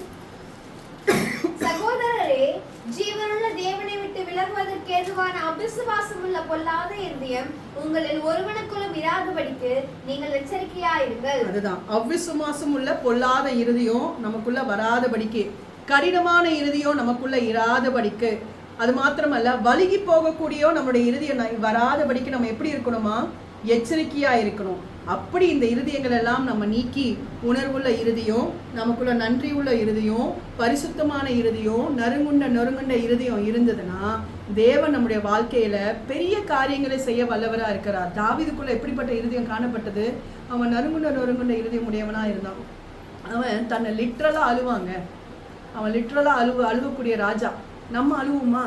ஐயோ, நமக்கு 1008 ப்ரெஸ்டீஜ் ப்ராப்ளம். நமக்கு நம்ம கண்ட விஷயங்களுக்கு நம்ம அழுவோம். ஆனா தேவ சமூகத்துல நம்ம கண்ணீர் விட்டு அழுவோமா? இல்ல. நம்ம தாழ்த்துவோமா? கிடையாது. அவனுடைய சொந்த குமாரன், அவனுக்கு கூட இருந்தவங்க எத்தனையோ பேர் தன்னை பகைச்சாங்க. தாவீது ராஜாவை வெளியே அனுப்புனாங்க. ஆனா எல்லா விஷயங்களுமே அவன் என்ன பண்ணா? தன்னை தாழ்த்தினான். அதனாலதான் தேவன் தன்னை உயர்த்த வல்லவரா இருக்கிறார். அதனாலதான் தாவீதின் சிங்காசனத்துல நான் வீற்றிருப்பேன்னு சொல்லி வாக்குத்தத்தம் கொடுக்கிறார். அதனாலதான் தாவீதின் சந்நிதியில தேவன் பிறக்கிறார். எவ்வளவோ காரியங்களை நம்ம பார்க்கிறோம். அவர் தாவீதின் குமாரன். தாவீதின் குமாரனே எனக்கு இறங்கும் அப்படின்னு சொல்லும் போது அவர் என்ன பண்றாரு? திரும்பி பார்க்கிறார். எவ்வளவோ விஷயங்கள் தேவன் சொல்றாரு தாவீது கிட்ட. தாவீது அவர் எப்படிப்பட்டவர்? அவருக்கு இருதயத்துக்கு ஏற்றவனாய் காணப்பட்டான். ஏன்னா அவனுக்குள்ள தாழ்மை இருந்துச்சு, அவனுக்குள்ள அப்படிப்பட்ட ஒரு இருதயம் இருந்தது. என்ன காரியமானாலும் சரி தேவன் கிட்ட கேட்டுதான் அவர் செய்யக்கூடிய அப்படிப்பட்ட ஒரு ராஜா. நம்ம எவ்வளவோ ராஜாக்கள், இஸ்ரவேல் ராஜா, யூதா ராஜாக்கள் பார்க்கிறோம். ஆனா எல்லா ராஜாக்களும் காட்டிலும் தாவீது ராஜாக்கு ஒரு பெரிய வெயிட் இருக்கு. ஏன்னா அவன் தன்னுடைய இருதயத்தை, அப்படிப்பட்ட ராஜா தன்னுடைய இருதயத்தை நாங்க சொல்ற போல இந்த பரிசுத்தமாகவும் அவன் உணர்வுள்ளதாயும் நன்றியுள்ள இருதயமாயும் நறுங்குண்ட இருதயமா அவன் தன்னை காத்திருக்கான். அதனாலதான் மத்தேயு 21 அதிகாரம் 43 வசனத்தை வாசிப்போமே. மத்தேயு 21. ஆகையால் தேவனுடைய ராஜ்யம் உங்களிடத்திலிருந்து நீக்கப்பட்டு அதற்கேற்ற கனிகளை தருகிற ஜனங்களுக்கு கொடுக்கப்படும். ஆகையால் தேவனுடைய ராஜ்யம் உங்களிடத்திலிருந்து நீக்கப்பட்டு அதற்கேற்ற கனிகளை தருகிற ஜனங்களுக்கு கொடுக்கப்படும். நீங்க தான் இந்த டைம்ல யோசிக்கணும். தேவனுடைய ராஜ்யம் உங்களிடத்துல இருந்து நீக்கப்பட்டு அதற்கேற்ற கனிகளை தருகிற ஜனங்களுக்கு அவர் கொடுக்க வல்லவரா இருக்கிறார். அப்ப நம்ம என்ன பண்ணோம்? நமக்கும் அதற்கேற்ற கனிகளை கொடுக்கக்கூடியவர்களா நாம இருக்கணும். தேவன் நமக்காக எல்லா நேரமும் அவர் நமக்காக என்ன பண்றாரு? பரிந்து பேசிக்கொண்டேதான் இருக்கிறார். நீ இப்பயும் கனி கொடுக்கலையே, நான் வெட்டி போட்டுறவான்னு கேட்கிறாரு. இல்ல, இன்னொரு 1 வருஷம் இருக்கட்டும், இல்ல இன்னொரு காலம் இருக்கட்டும், அவன் திருந்துவான், அவன் என்னுடைய பிள்ளை, அவனுடைய குமாரன், அவனுடைய புத்திரன், அவன் திருந்துவான் அப்படின்னு சொல்லி தேவன் நமக்கு என்ன பண்ணிட்டு இருக்காரு? சான்ஸ் கொடுத்துக்கிட்டே இருக்கிறார். இந்த நாளும் நம்ம தேவனுடைய வசனத்தை நம்ம கேட்கக்கூடிய நம்முடைய இருதயம் எப்படி இருக்குன்றதை நம்ம பார்க்கணும். நம்முடைய இருதயம் சுத்தமுள்ளதா இருக்குதா? நம்முடைய இருதயம் உணர்வுள்ளதா இருக்குதா? நம்முடைய இருதயம் பரிசுத்தமா இருக்கா? நம்முடைய இருதயம் நறுங்குண்ட ஆவி உள்ளதா இருக்குதா? நம்முடைய இருதயம் தாழ்மையா இருக்குதா? அப்படிங்கிறத நம்ம இந்த நாள்ல நம்ம யோசிச்சு பார்க்கணும். அப்பதான் அவருடைய முகத்தில் உள்ள அறிவாகிய ஒளி நம்முடைய இருதயத்துல என்ன ஆகும்? பிரகாசிக்கும். கடவுள், தேவனே என்னுடைய முகத்தை தேடுங்கள் என்று சொன்னீரே, உம்முடைய முகத்தையே நான் தேடினேன் அப்படின்னு தாவீது தைரியமா சொல்றாரு. ஏன்னா அவருடைய இருதயம் எப்படி இருந்தது? அவருடைய இருதயம் சுத்தமா இருந்தது. அவருடைய இருதயம் உணர்வுள்ளதா இருந்தது. அவருடைய இருதயத்துல திருக்குள்ள காரியங்கள் காணப்படல. அவருடைய இருதயம் பொல்லாததா இல்ல. அவருடைய இருதயம் கடினமா காணப்படல. அவருடைய இருதயம் வலிகி போகக்கூடிய இருதயமா இல்ல. கடைசியா இன்னொரு வசனம் வாசிப்போம். 1 கொரிந்தியர் 14:20 வசனத்தை வாசிப்போம். 1 கொரிந்தியர் 14 வசனம். சகோதரரே, நீங்கள் புத்தியிலே குழந்தைகளாய் இராதேயுங்கள், துர்க்குணத்திலே குழந்தைகளாயும் புத்தியிலே தேறினவர்களாயும் இருங்கள். நம்ம புத்தியில எப்படி இருக்கணும்? குழந்தைகளா இராதபடிக்கு புத்தியிலே தேறினவர்களா இருக்கணும். துர்க்குணத்துல நம்ம எப்படி இருக்கணும்? குழந்தைகளா இருக்கணும். சோ அதனால அந்த புத்தி என்பது அறிவு. அந்த அறிவை நம்ம எப்படி இருக்கணும்? தேறினவர்களா இருக்கணும். அப்படின்னா இப்படிப்பட்ட இருதயம் நம்முடைய ஜீவியத்துல காணப்பட்டாதான், நம்முடைய வாழ்க்கையில காணப்பட்டாதான் நம்ம இருக்க முடியும். நம்முடைய வாழ்நாள் தேவனுடைய வருகை தாமதிக்கும். ஆனால் நம்மளுடைய இருதயத்தை நம்ம எப்படி பண்ணணும்? நம்மளுடைய இருதயத்தை சுத்தம் பண்ணணும். நம்மளுடைய இருதயத்தை எப்படி சுத்திகரிக்க முடியும்? வசனத்தின் மூலமாக, ஆவியின் அபிஷேகத்தின் மூலமாக, அவருடைய ரத்தத்தின் மூலமாக தான் நம்மளுடைய இருதயத்தை நம்ம என்ன பண்ணணும்? சுத்தம் பண்ணணும். நம்ம டெய்லி நம்ம காலையில எந்திக்கிறோம், நம்ம ப்ரேயர் பண்றோம். நம்ம எப்படி சொல்லணும்? நம்ம கர்த்தாவே உங்களுடைய ரத்தத்தின் மூலமாக, உங்களுடைய வசனத்தின் மூலமாக, உங்களுடைய ஆவியின் அபிஷேகத்தின் மூலமாக என்ன பண்ணுங்க? சுத்திகரிக்க. யோபு அதிகாலை ஜெபம் பண்றாரு. எதுக்கு பண்றாரு? தங்களுடைய பிள்ளைகள் பாவம் செஞ்சிருப்பாங்களோன்னு சொல்லி அவர் என்ன பண்றாரு? பலியிடுறாரு. பலி என்பது ஜெபம். நம்ம தேவ சமூகத்துல நம்மளுடைய பிள்ளைகளுக்காகவும் நமக்காகவும் நம்ம என்ன பண்ணணும்? நம்மளுடைய சமூகத்துல வரும்போது நம்மளை நம்ம சுத்திகரிக்கணும். அதுக்காக நம்ம சுத்திகரிச்சு கொண்டே இருக்கக்கூடாது. நம்ம பரிசுத்தமாக்கப்பட்டு பூர்ணராக நம்ம கடந்து போகணும். அதுக்கு நம்ம சுத்திகரிப்போடு நம்ம முதல்ல என்ன பண்ணணும்? சுத்திகரிப்புக்கு நம்மளுடைய வாழ்க்கையில காணப்படக்கூடிய எல்லா விதமான காரியங்களையும் ஃபர்ஸ்ட் நம்ம அழிக்கணும். நம்முடைய சொந்த சித்தம், சுயாதீன சித்தம், நம்முடைய அழுக்கான நீதி, இது எல்லாத்தையும் களைஞ்சு போட்டு நம்ம ஜென்ம சுபாவத்தையும் களைஞ்சு போட்டு திவ்ய சுபாவத்துக்கு நம்ம ஒப்பு கொடுக்கணும். அதுக்கு முதலாவது தேவனுடைய வார்த்தைக்கு நம்ம என்ன பண்ணணும்? கீழ்ப்படியணும். இன்று தேவனுடைய சத்தம், இது எச்சரிப்பின் சத்தமாக கூட நீங்க எடுத்துக்கலாம். நம்மளுடைய இருதயம், இந்த இருதயம் மட்டும் சுத்தமா இருந்ததுன்னா நம்மளுடைய ஜீவியம் சுத்தமாக்கப்படும், நம்முடைய வாழ்க்கை சுத்தமாக்கப்படும், நம்மளுடைய ஊழியங்களும் சுத்தமாக்க காணப்படும். அதனால் நம்ம வார்த்தைக்கு, தேவனுடைய வார்த்தைக்கு நம்ம ஒப்பு கொடுக்கணும். அதுதான் அந்த தேர்ஸ்டே நம்ம பைபிள் ஸ்டடியிலும் பார்த்தோம். வார்த்தை, அந்த வார்த்தை வல்லமை உள்ளது. ஏசுதாங்க வார்த்தை. இதுக்கப்புறம் வேற என்ன இருக்கு? அந்த வார்த்தையை நம்ம என்ன பண்ணணும்? கேட்கணும். அதை நம்ம எப்படி பண்ணக்கூடாது? நமக்கு அது வெறுப்பா இருக்கக்கூடாது. அந்த வார்த்தையை நம்ம வாசிக்கும் போது நம்ம வாஞ்சியோட வாசிக்கணும், உணர்வுள்ளதா வாசிக்கணும். கடமைக்காக நம்ம வார்த்தையை வாசிக்க கூடாது. அந்த வார்த்தையை நம்ம வாசிக்கும் போது இயேசு நம்மளோட பேசுறார், கர்த்தர் நம்மளோட இடைபடுகிறார். அப்ப நம்ம அதை எப்படி வாசிக்கணும்? உணர்வோடு வாசிக்கணும். அந்த உணர்வோடு வாசிச்சாதான் தேவன் நம்முடைய இருதயத்துக்குள்ள ஒரு மாற்றத்தை கொண்டு வருவார். அதுக்கு நம்ம நம்மளை ஒப்பு கொடுக்கணும். அதுதான். ஆகவே இந்த பொல்லாத இருதயம், இந்த கடினமான இருதயம், இந்த வலிகி போகக்கூடிய இருதயம் நம்மளுடைய வாழ்க்கையிலையும் நம்மளுடைய ஜீவியத்திலும் காணப்படாதபடிக்கு நமக்கு ஒரு சுத்தமுள்ள இருதயம், கண்டிக்கப்படாத தண்டிக்கப்படாத ஒரு இருதயத்தை நமக்கு கொடுக்கணும். அது மாத்திரமல்ல, உணர்வுள்ள இருதயம் இருக்கணும், நமக்கு நன்றியுள்ள இருதயம் காணப்படணும், நறுங்குண்ட இருதயம். தேவ சமூகத்தில் நம்ம தாழ்த்தணும். கர்த்தாவே, நான் ஒன்றும் இல்லை, நான் செஞ்சதெல்லாம் ஒண்ணுமே கிடையாது, நான் ஒரு குப்பை, நான் ஒரு தூசி அப்படின்னு சொல்லி நம்ம தேவ சமூகத்தில் நம்ம என்ன பண்ணணும்? தாழ்த்தணும். புலியான சேற்றிலிருந்து நம்மளை தேவன் தூக்கி எடுத்திருக்கிறார். நம்ம தகுதியே இல்லாத நம்மளை தேவன் தகுதிப்படுத்தி வச்சிருக்கிறார். இதுக்கு எல்லளவேனும் பாத்திரம் இல்லாத நம்ம தகுதியற்றவங்க. ஆனா தேவன் நம்மளை தகுதிப்படுத்தி வச்சிருக்கிறாருன்ற எண்ணம், இந்த நன்றி உள்ள இருதயம் நம்முடைய வாழ்க்கையில எப்பவுமே நமக்கு காணப்பட வேண்டும். நன்றி உள்ள இருதயத்தோடு நாம் காணப்பட வேண்டும். சுத்தமுள்ள இருதயத்தோடு நாம் காணப்பட வேண்டும். அது மாத்திரமல்ல, நமக்குள்ள ஒரு தாழ்மையான இருதயமும் நமக்குள்ள காணப்பட வேண்டும். நம்ம கண்களை மூடி தேவ சமூகத்தில் நம்ம தாழ்த்துவோம். எங்களை அதிகமாய் நேசிக்கிற அன்புள்ள தகப்பனே, இந்த காலை வேளைக்காய் ஸ்தோத்திரம். இந்த நாளும் கர்த்தாவே, ஆண்டவரே, உம்முடைய முகத்தில் உள்ள அறிவாகிய ஒளியை எங்களுடைய இருதயங்களே பிரகாசிக்க செய்யும்படியாக கர்த்தாவே நீர் கொடுத்த இந்த வசனங்களுக்காய் ஸ்தோத்திரம். கர்த்தாவே, என்னுடைய இருதயம் கர்த்தாவே பொல்லாததாய் காணப்படாதபடிக்கு, வலிகி போகக்கூடியதாய் காணப்படாதபடிக்கு, கர்த்தாவே கடினமுள்ள இருதயமாய் காணப்படாதபடிக்கு, கர்த்தாவே எங்களுடைய இருதயம் சுத்தமுள்ள இருதயமாய், ஆண்டவரே உணர்வுள்ள இருதயமாய், கர்த்தாவே அது மாத்திரமல்ல நன்றி உள்ள இருதயமாய், நறுங்குண்ட இருதயம் உடையவர்களாய் நாங்கள் காணப்பட கர்த்தாவே கிருபை செய்யுங்க. ஆண்டவரே, இதை கேட்டுக்கொண்டிருக்கிற ஒவ்வொருவரோடும் கர்த்தாவே நீர் இடைப்படுவதற்காய் ஸ்தோத்திரம். அது மாத்திரமல்ல கர்த்தாவே, இந்த அப்போஸ்தல உபதேசத்திலும் அந்யோன்யத்திலும் அப்பம்படுதலும் ஜபத்திலும் நாங்கள் உறுதியாய் தடுக்க கண்டாவே கர்த்தா கொடுத்த கிருபைகளுக்காய் ஸ்தோத்திரம். நாங்கள் தகுதி இல்லாத எங்களை தகுதிப்படுத்தக்கூடிய தேவன் நீர் ராஜா. கர்த்தாவே, இந்த நாளும் கர்த்தாவே இதை கேட்டுக்கொண்டிருக்கிற மாத்திரமல்ல ஆண்டவரே, இதன்படி நாங்கள் நடக்க தேவனே எங்களுக்கு அதற்கேற்ற கிருபை நீர் கொடுப்பதற்காய் ஸ்தோத்திரம். உம்முடைய திருக்கரத்தில் முற்றிலுமாக தாழ்த்துகிறேன். ஆண்டுகோலும் வழி நடத்தும். இயேசு கிறிஸ்துவின் நாமத்தில் கேட்கிறோம் நல்ல பிதாவே, ஆமென்.